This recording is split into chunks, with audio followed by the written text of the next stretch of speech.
Bismillahirrahmanirrahim. Assalamualaikum warahmatullahi wabarakatuh. Waalaikumsalam warahmatullahi wabarakatuh. Waalaikumsalam warahmatullahi wabarakatuh. Waalaikumsalam warahmatullahi wabarakatuh. Robbi sholli sodri wa yassirli amri wahlul 'uqdatam min lisani yafqahu qauli. Amma ba'du. Pertama-tama marilah kita panjatkan puja serta puji syukur kehadirat Allah Subhanahu wa taala, yang mana berkat rahmatnya kita masih diberikan kesehatan, kita masih diberikan kekuatan untuk melaksanakan PJJ pada hari Kamis ini. Kemudian selawat dan salam marilah senantiasa kita curahkan kepada Nabi besar Muhammad Sallallahu Alaihi Wasallam. Baik anak-anakku semuanya, mari kita mulai PJJ kita pada hari ini dengan sama-sama membaca basmalah. Bismillahirrahmanirrahim. Saya absen dulu ya. Ahmad Rifki. Ahmad Rifki nggak ada berarti, oke. Kemudian Aymar. Hadir, Pak. Bentar. Halo, Assalamualaikum.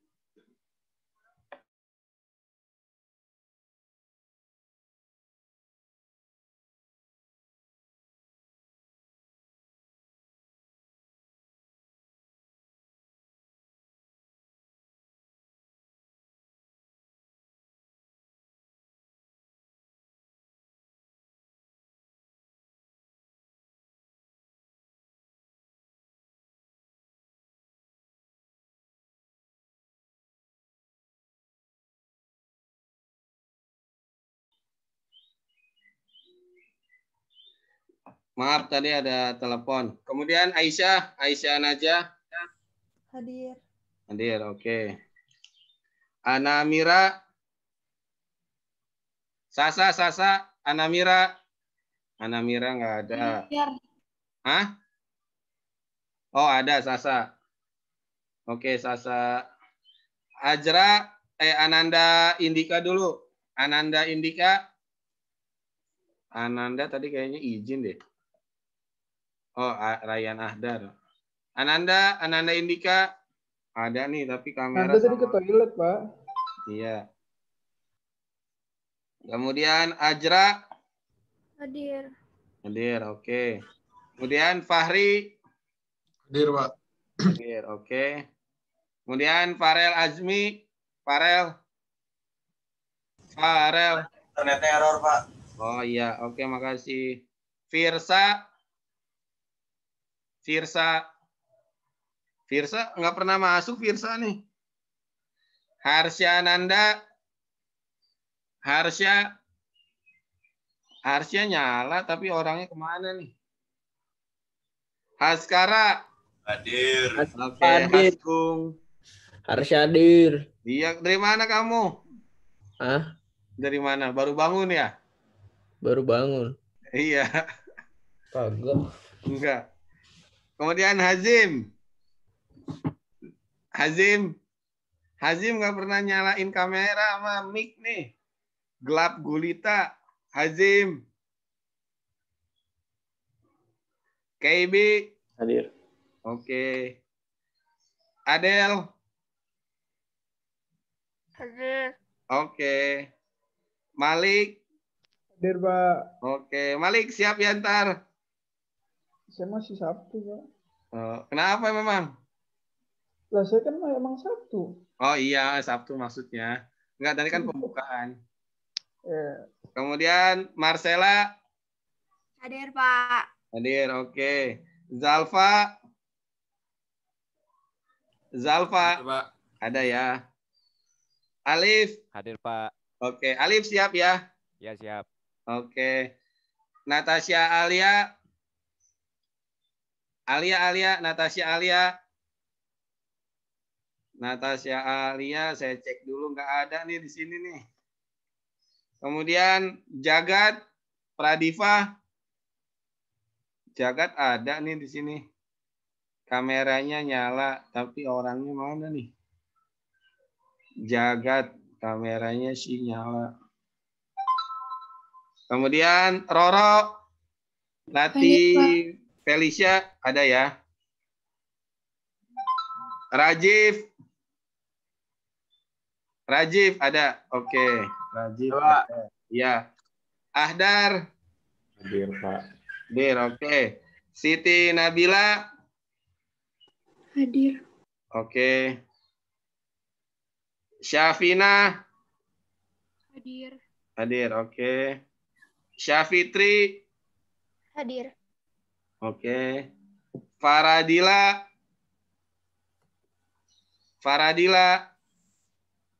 Ada ya Faradila, oke. Vito. Ada ya, oke. Mario. Hadir. Mario ada, oke.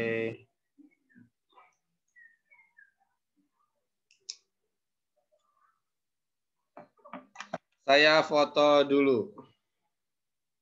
Indika, Mario, Zalfa, kameranya nyalakan dulu, nak. Ayo, Indika. 1, 2, 3. Oke.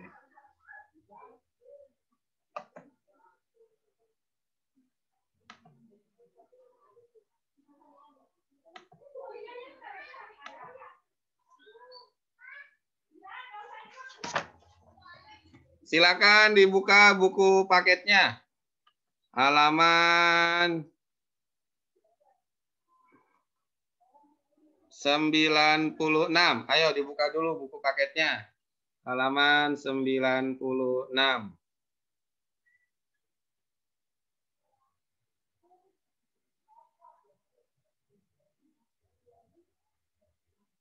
Silakan dibuka dulu ya buku paketnya.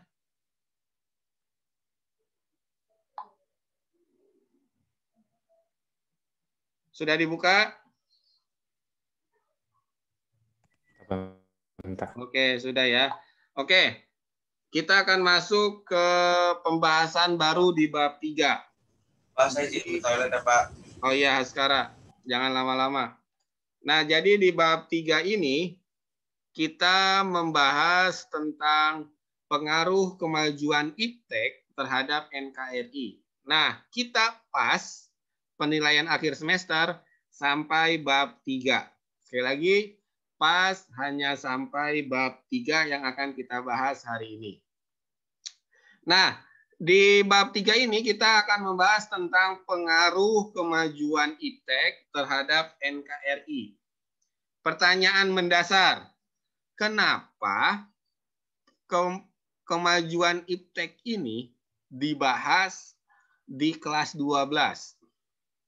Itu yang pertama pertanyaannya. Kenapa pengaruh kemajuan iptek ini dibahas di kelas 12? Yang kedua, apa sih hubungannya antara kemajuan iptek dengan Negara Kesatuan Republik Indonesia? Jadi ada dua pertanyaan. Yang pertama, kenapa pengaruh kemajuan iptek dibahas di kelas 12? Itu yang pertama. Yang kedua, apa hubungannya antara kemajuan iptek dengan NKRI? Oke, kita akan jawab satu persatu. Yang pertama, kenapa pengaruh kemajuan iptek dibahas atau dipelajari di kelas 12? Karena kelas 12 atau usia kamu ini adalah remaja yang sedang aktif menggunakan teknologi. Sekali lagi, kelas 12 ataupun remaja seusia kamu adalah orang yang aktif menggunakan ilmu pengetahuan dan teknologi atau iptek. Contohnya, coba di kelas ini ada nggak yang nggak punya handphone? Mayoritas pasti punya. Bahkan mungkin sebagian ada yang tidak bisa lepas dari handphone. Tidur sama handphone. Bangun tidur yang pertama kali dipegang adalah handphone. Bahkan lebih baik ketinggalan dompet dibandingkan ketinggalan handphone. Nah, handphone itu adalah hasil dari iptek. Dan yang harus kamu pahami juga, iptek ini ibarat pisau. Bisa dipergunakan ke hal yang positif, bisa juga dipergunakan ke hal yang negatif. Contohnya, pisau kalau dibawa ke dapur, bisa dipergunakan untuk memotong sayuran, mengupas buah, memotong daging, itu positif berguna.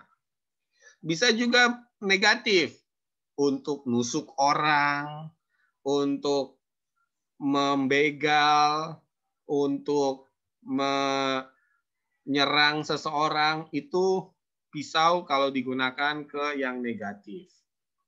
Nah, sama seperti handphone. Handphone pun bisa positif, bisa juga negatif. Contohnya, kalau handphone kamu pergunakan untuk mengerjakan soal, membaca Al-Quran lewat handphone, kemudian juga belajar, itu positif. Tapi bisa juga tuh handphone ke arah negatif. Seperti menonton pornografi, mencari situs-situs yang nggak jelas, kemudian mencari video-video yang lagi viral, yang kacau-kacau itu. Makanya untuk kelas 12 materi ini cocok.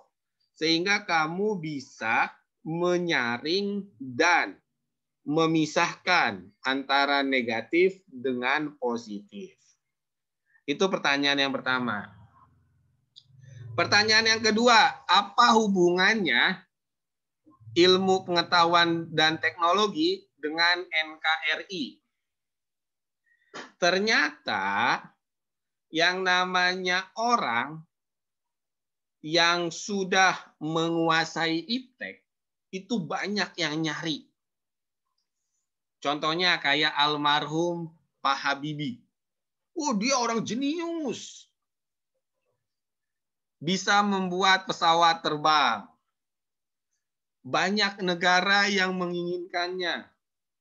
Bahkan utusan pemerintah Jerman sengaja datang nemuin Pak Habibie. Utusan Jerman itu ngomong, Pak Habibie, sudah Bapak jadi warga negara Jerman saja. Nanti semua fasilitas akan kita berikan untuk Bapak. Dari mulai kebutuhan pokok, primernya, sekundernya, tersiernya, semuanya akan dilayani oleh negara Jerman. Tapi karena Pak Habibie cinta sama Indonesia, maka dia tetap menjadi warga negara Indonesia. Nah, begitupun dengan kamu. Nanti kalau kamu sudah sukses, sudah menjadi orang hebat, jangan sampai mau pindah ke negara lain. Tetaplah cinta dengan Indonesia sampai akhir hayat. Paham sampai sini? Paham, Pak. Oke, yang berikutnya, hakikat iptek. Iptek adalah akronim. Akronim itu tadinya panjang, dipendekin. Atau bahasanya singkatan. Singkatan.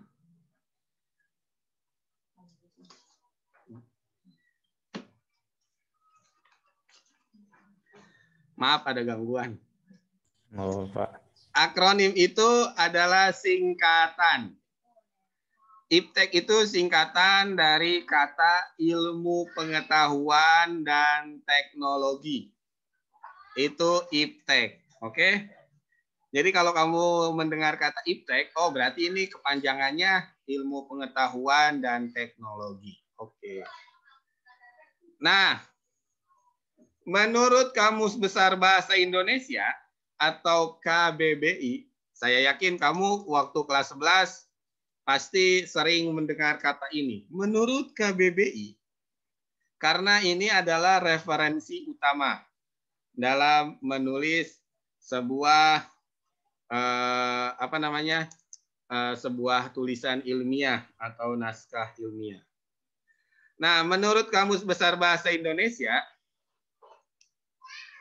ilmu pengetahuan dan teknologi itu pengertiannya dipisah-pisah. Yang pertama adalah pengertian ilmu. Yang kedua pengertian pengetahuan. Yang ketiga pengertian teknologi. Nah, yang terakhir adalah pengertian ilmu pengetahuan dan teknologi.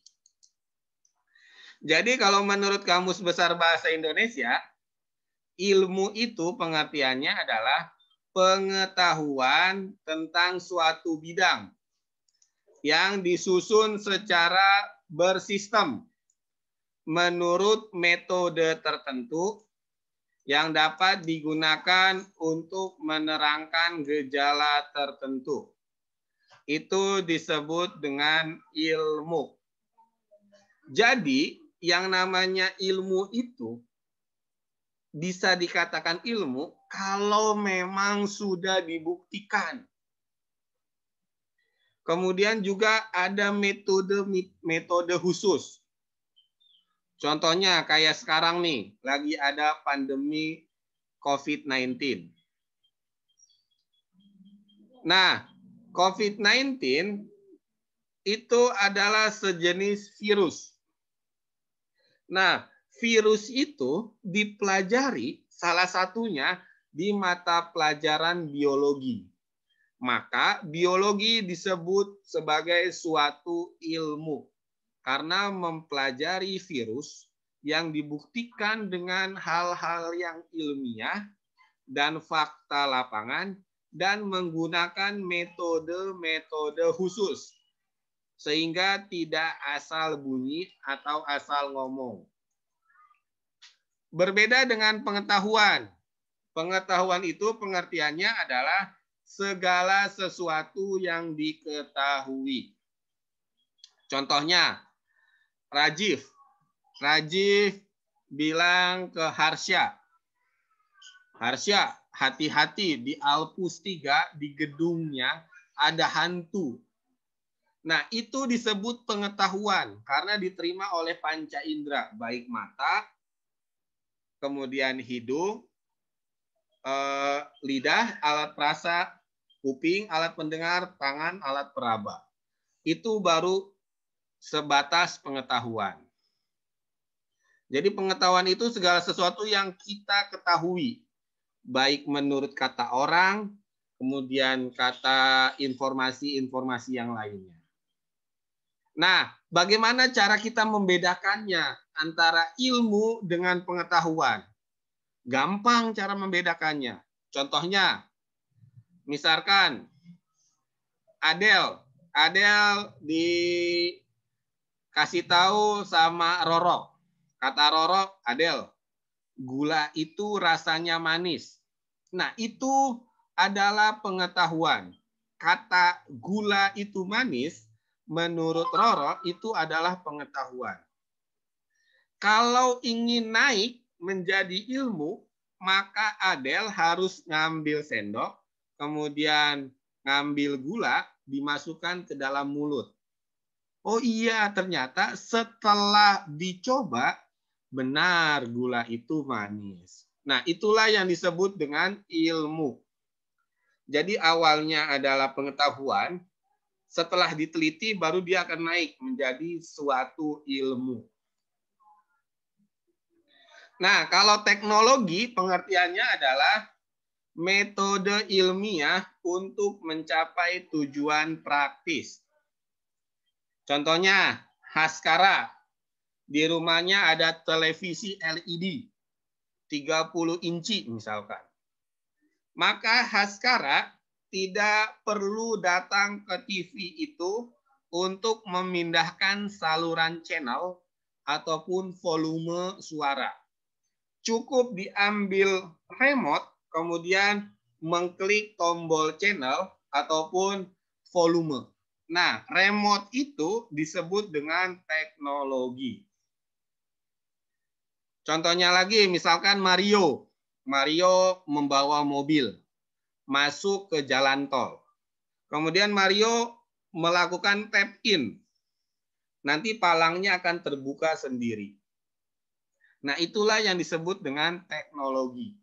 Alat yang digunakan untuk mencapai tujuan praktis atau simple.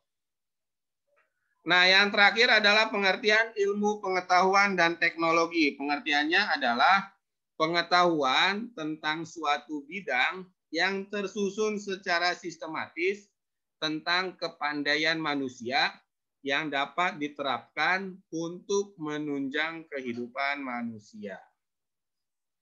Sampai sini ada yang mau ditanyakan? Paham nggak nih?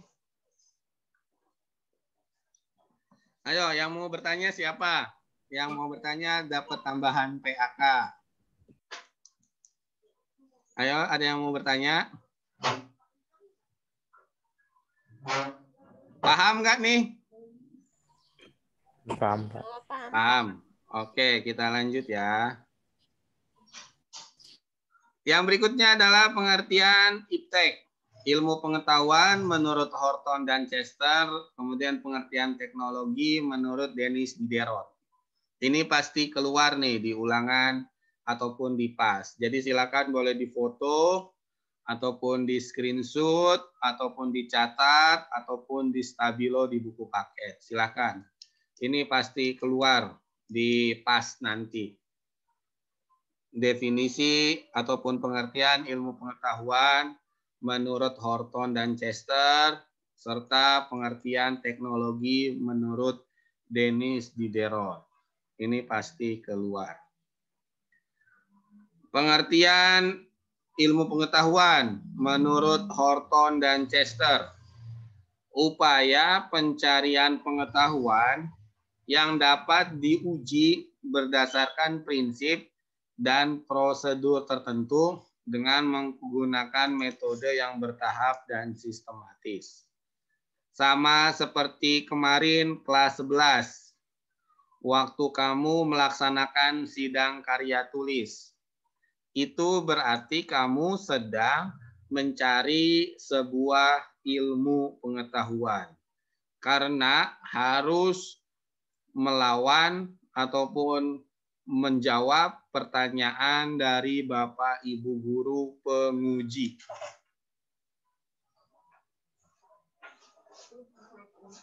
Itulah pengertian ilmu pengetahuan.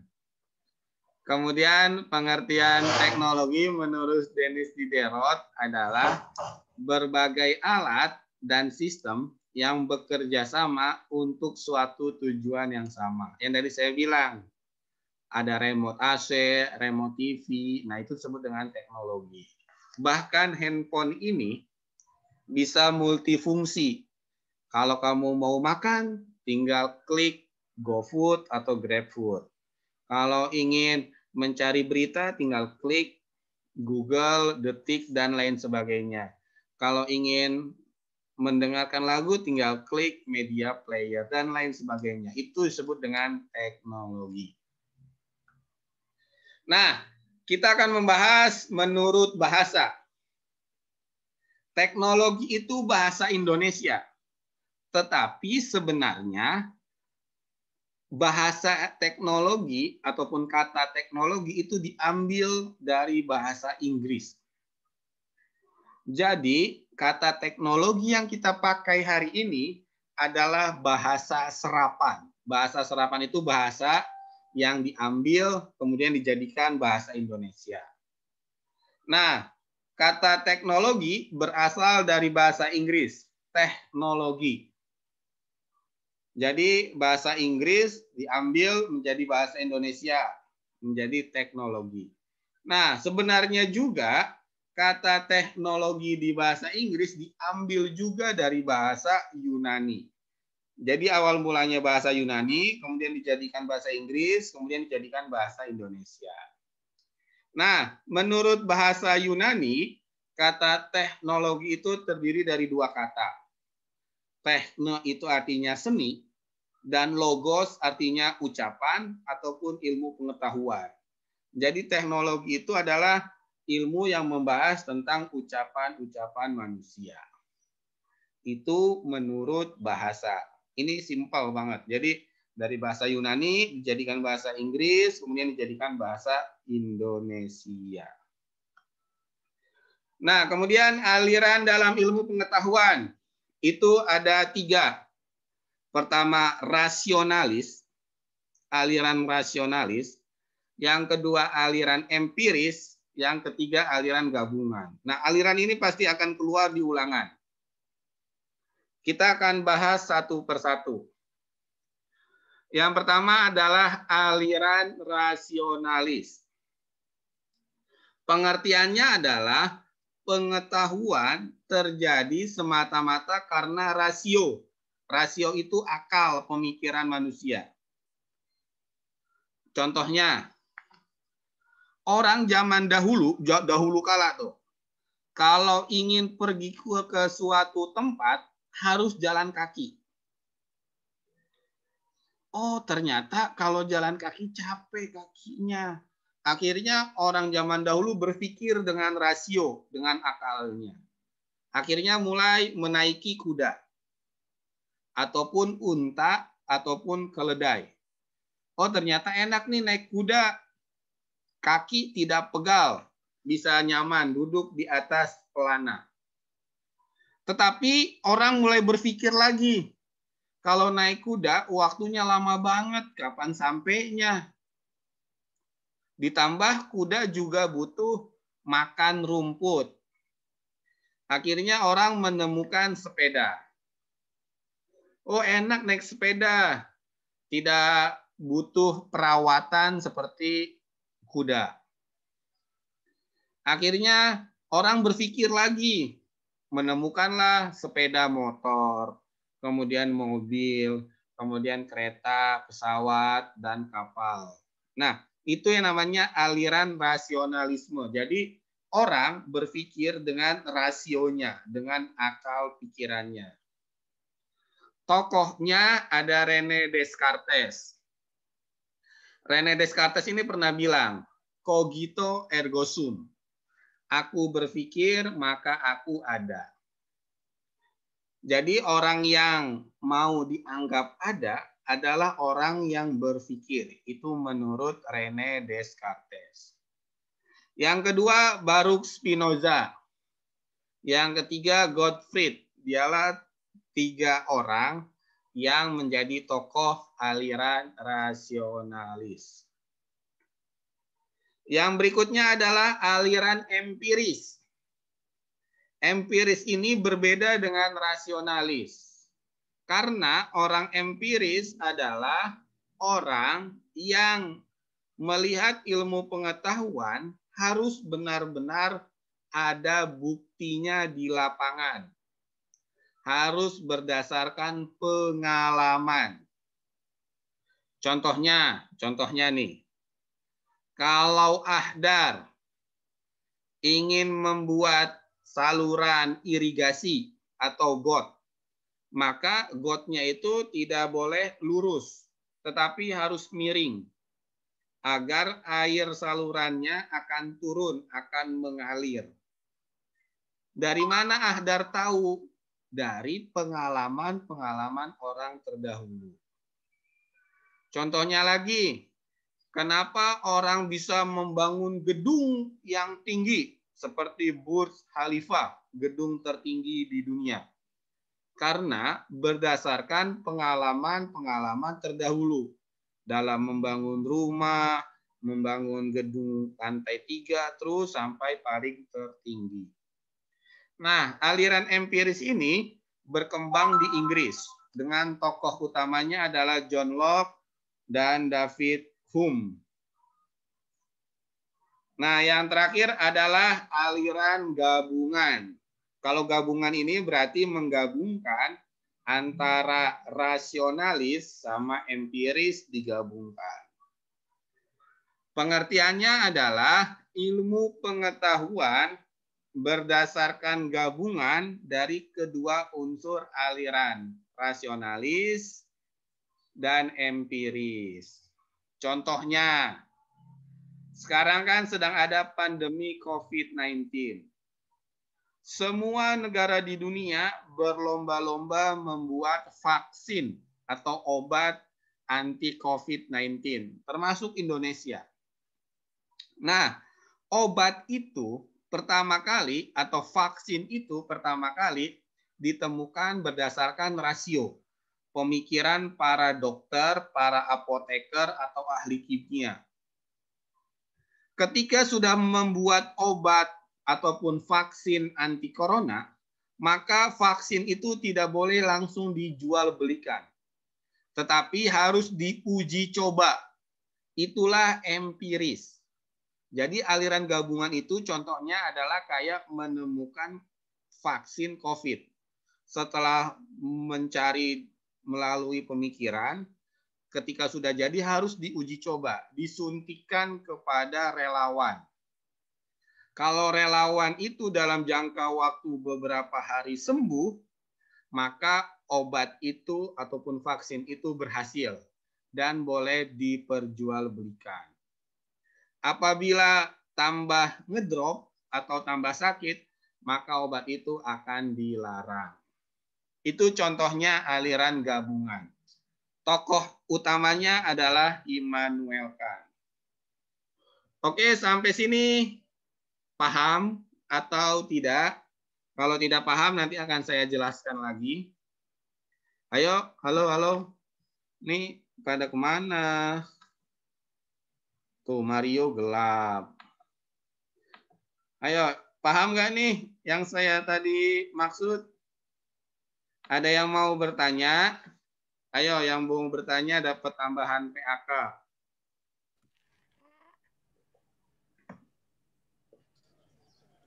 Ayo, ada yang mau bertanya? Halo, assalamualaikum. Paham nggak nih? Pak Isa, Oh iya, gimana Adel? bedanya aliran empiris sama gabungan apa ya? Oke, bagus Adel. Saya tambahin nilai PAK-nya, Adel. Bagus. Jadi pertanyaan Adel bagus. Bedanya aliran empiris dengan gabungan. Nah, kalau empiris berarti dia hanya sesuai dengan fakta di lapangan saja. Maksudnya adalah dia tidak menggabungkan dengan logika ataupun rasio. Contohnya begini. Orang, gini aja, simpelnya nih. Waktu kamu SD, kamu pernah dengar handphone BlackBerry nggak? Handphone BlackBerry itu handphone yang pada masanya adalah handphone tercanggih. Semua orang pengen ataupun ingin mempunyai handphone BlackBerry. BlackBerry itu handphone yang kekinian, yang kekuatannya hampir sama kayak sebuah komputer. Nah, BlackBerry ini merasa sudah paling oke. Sehingga dia tidak belajar dari pengalaman-pengalaman sebelumnya. Akhirnya ternyata perusahaan Samsung mengeluarkan handphone touchscreen. Nah, BlackBerry ini mulai goyang nih. Ketika sudah mulai goyang, seharusnya mereka belajar dengan pengalaman, memperbaiki diri agar lebih baik. Malah tidak, akhirnya kalah dengan iPhone. Dan sampai sekarang BlackBerry pun hilang entah kemana. Nah, itu yang berdasarkan pengalaman. Seharusnya kalau ilmu pengetahuan berdasarkan pengalaman, dia harus bisa memperbaiki dirinya. Contohnya, waktu kelas 10 nilai kamu adalah 80. Berarti kelas 11 harus lebih baik lagi, 85. Kelas 12 90. Nah, itu namanya aliran empiris. Nah, kalau gabungan berarti ditambahkan dengan rasio. Bedanya di situ. Ya, Adel ya. Oke, bagus Adel pertanyaannya. Kita lanjut. Nah, ini perkembangan iptek di dunia. Sebelum abad ke-20, ternyata manusia di dunia sudah sangat maju perkembangan ipteknya dalam hal yang masih tradisional, belum modern seperti saat ini. Contohnya sebelum abad ke-20 adalah sistem pertanian di Mesopotamia. Mesopotamia adalah sebuah daerah yang sekarang ada di negara Irak dan Iran.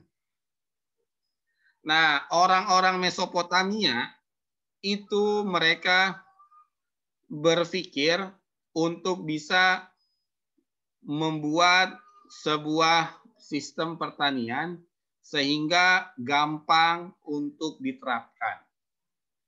Mereka akhirnya mencari pengalaman-pengalaman dari para nenek moyangnya. Oh, ternyata cara menanam gandum itu seperti ini.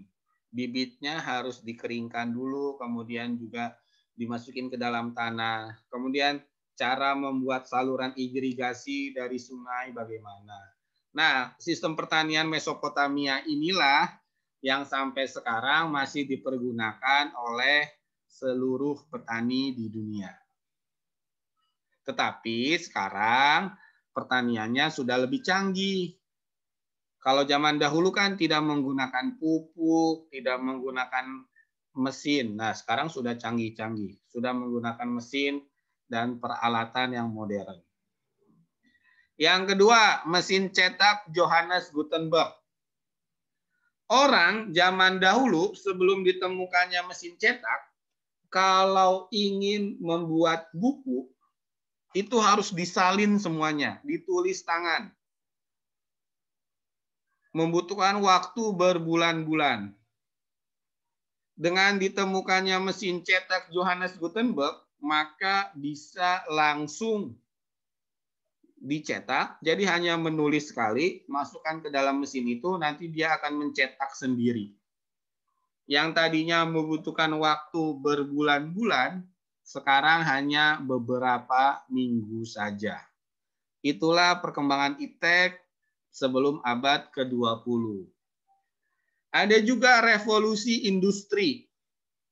Revolusi industri yaitu awal mulanya ditemukannya mesin uap. Mesin uap oleh James Watt. Sehingga peran manusia mulai diperkecil atau dihilangkan. Kalau zaman dahulu, sebelum ditemukannya mesin uap, itu menggunakan tenaga manusia. Contohnya kayak kapal. Kapal yang besar sebelum ditemukannya manusia untuk bisa berlayar menggunakan angin. Kalau tidak didayung dengan banyak orang. Nah, dengan ditemukannya mesin uap, maka tidak perlu lagi didayung atau tergantung angin.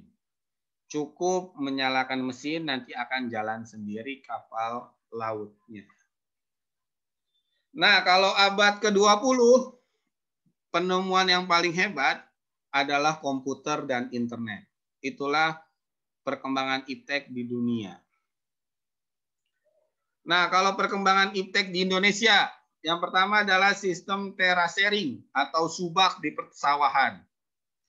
Kamu kalau ke wilayah Jawa Barat di desa-desa, Jawa Tengah di desa-desa, ataupun Jawa Timur di desa-desa, ataupun di Bali, itu ada subak. Jadi sawah di sana itu berundak-undak.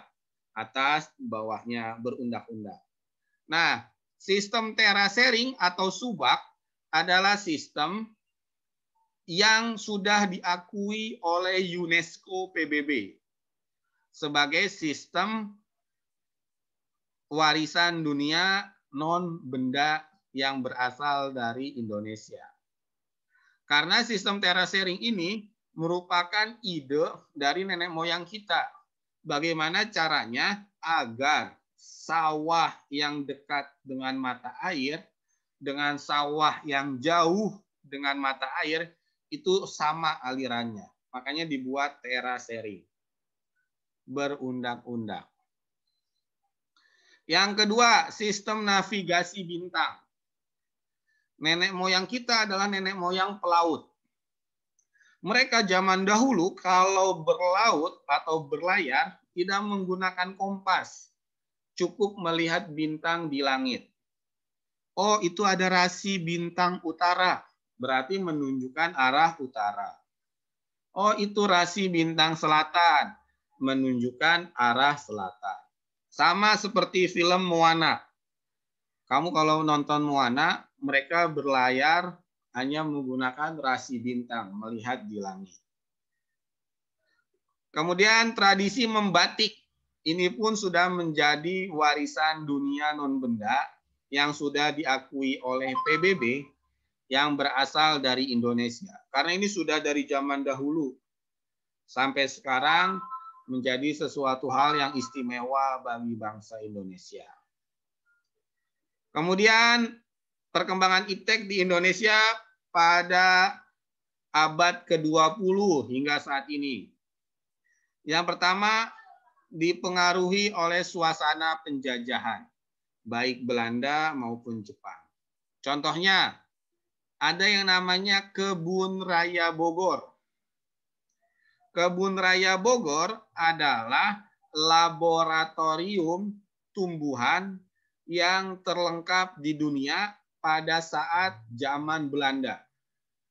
Jadi orang Eropa kalau mau meneliti pohon-pohonan, itu pasti datangnya ke Kebun Raya Bogor.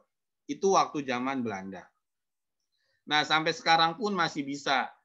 Jadi banyak kadang-kadang turis ataupun ahli biologi yang datang untuk meneliti tentang tumbuh-tumbuhan. Terutama tumbuh-tumbuhan tropis. Yang kedua, pesawat terbang. Nah, ini kehebatan Indonesia. Yang waktu itu pencetusnya adalah Pak Habibie, almarhum Pak Habibie. Pak Habibie, dialah orang yang membuat sebuah perusahaan dirgantara Indonesia. Jadi Indonesia satu-satunya negara di Asia Tenggara yang bisa membuat pesawat. Namanya pesawat N250 Gatot Kaca. Dari mulai desain gambar sampai proses pengerjaan itu full 100% orang Indonesia yang mengerjakan. Tapi sayang, sekarang belum ada penerusnya. Mungkin dari kelas ini akan ada yang menjadi penerus dari almarhum Pak Habibie. Kemudian ada sistem komunikasi, satelit Palapa. Kemudian sistem persenjataan kita pun sudah bisa. Di Indonesia ada yang namanya PT Pindad yang memproduksi persenjataan. Salah satunya tank tank Anoa. Tank Panzer namanya Anoa. Itu tank asli buatan Indonesia. Sampai sini paham apa enggak? Oke, kalau tidak saya mau nanya satu persatu nih. Silakan dibuka halaman 103. Saya mau nanya ke Aymar. Aymar. Ya, Aymar. Apa kepanjangan LIPI? Yang nomor 1 nih. LIPI didirikan tanggal 23 Agustus tahun 67. Apa kepanjangan LIPI? Sabar, Pak. LIPI. Apa kepanjangan LIPI? Yang nomor 1. LIPI. Ayo, Aymar. Ini, Pak. Lembaga Pemerintahan dan Kementerian. Kepanjangannya, LIPI panjangnya apa? Iya, betul LPNK, tapi saya mau nanyanya apa kepanjangan LIPI? Oh, ini, Pak. Lembaga Ilmu Pengetahuan Indonesia. Oke, good job. Bagus. Yang berikutnya, Syafina. Iya. Ayo, kameranya nyalakan dulu. Jilbabnya pakai. Syafina. Iya, Pak. Apa kepanjangan 8? Yang nomor 3 nih. 8. Lembaga Penerbangan dan Antariksa Nasional. Oke, good job. Lembaga Penerbangan dan Antariksa Nasional. Yang berikutnya saya mau nanya ke ini. Indika, Ananda Indika. Ananda Indika. Indika nggak menjawab. Ya udah, saya ganti ke ini aja. Zalfa Aiman. Zalfa. Ya, Pak. Apa kepanjangan Bako Surkanal yang nomor 4? Badan Koordinasi Survei dan Pemetaan Nasional. Oke, Badan Koordinasi Survei dan Pemetaan Nasional. Yang berikutnya, Roro.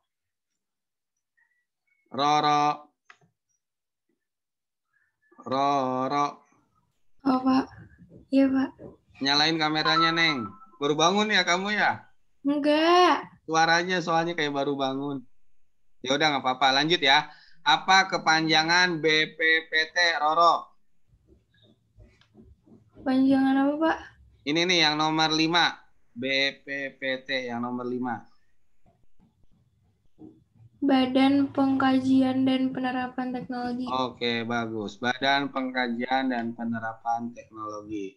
Yang berikutnya, Fahri Romanov. Iya, Pak. Apa kepanjangan Puspitek? Yang nomor 6 nih, Puspitek. Bentar, Pak. Ya, nggak apa-apa. Pusat Penelitian Ilmu Pengetahuan dan Teknologi. Oke, Pusat Penelitian dan Ilmu Pengetahuan dan Teknologi. Yang berikutnya, yang terakhir deh. Aisyah Najah. Aisyah Najah. Ya, Pak. Baru bangun ya? Enggak, Pak. Baru bangun. Oke, Aisyah, apa kepanjangan LBN yang nomor 7 nih? LBN yang nomor 7. Aisyah. Apa kepanjangan LBN yang nomor 7?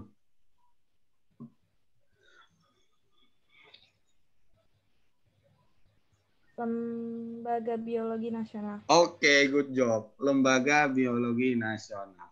Ya, tinggal 5 menit. Ini ada tugas. Nggak banyak, hanya 2 nomor.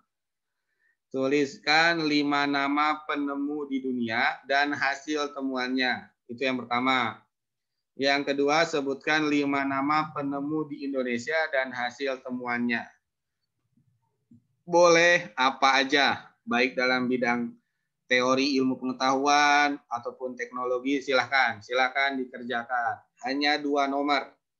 Dikirim ke WA saya. Kalau yang sudah. Oke, soalnya sudah difoto atau ditulis?